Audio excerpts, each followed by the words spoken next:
Good evening, YouTube. Hardball Crazy coming back with a video. Tonight I'm going to do a video I just thought of today. I'm going to push back a couple of the videos I had in mind back and do one today because today is the 30th anniversary of a very famous part of baseball, not history, but part of baseball. I'm trying to think of what's the word I'm looking for. Uh, Culture-wise, I guess. TV culture-wise. The 30th anniversary of a famous episode. It had a star-packed lineup.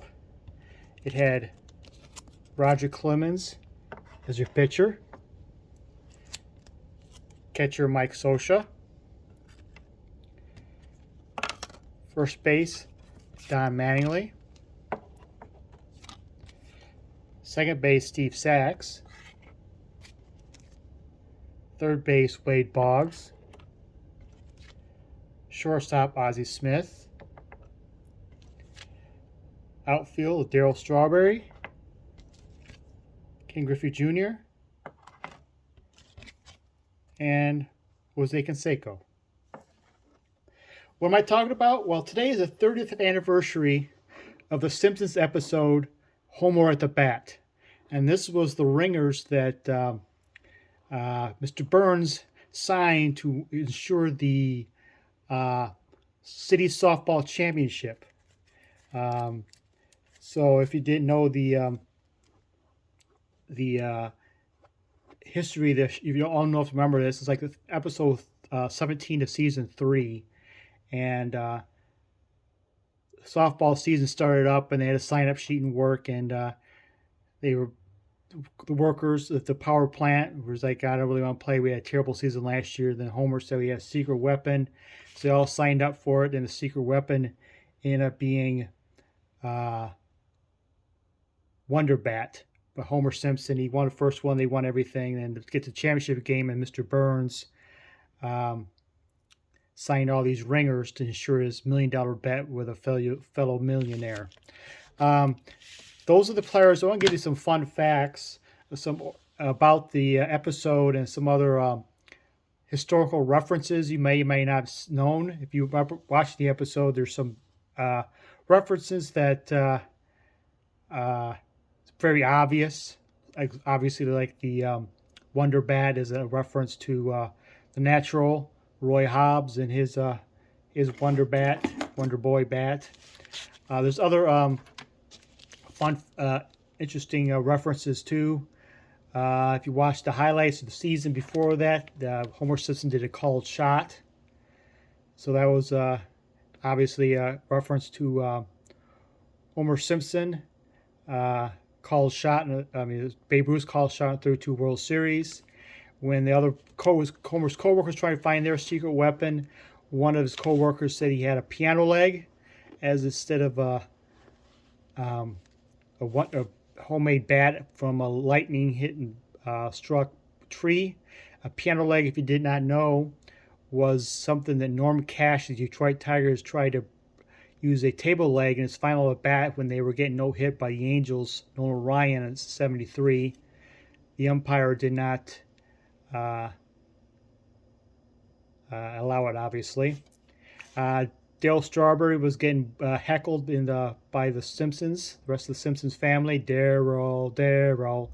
He was getting that same heckle by the Red Sox fans, '86 World Series. And there's also references to Mr. Burns wanted some ringers. Original ringers was Horace Wagner, Three Finger Brown, Camp Anson. They were all obviously long and dead. Mr. Burns was wearing the Zephyrs jersey. The Zephyrs jersey was the Hoboken Zephyrs, which was a episode of The Twilight Zone called The Mighty Casey. And obviously the ending credits were Talking Softball, which is their version of Talking Baseball by Terry Cashman, which is a very famous song of the 80s about baseball. That's some little small references about baseball references about the within the episode. A couple other fun facts about the episode.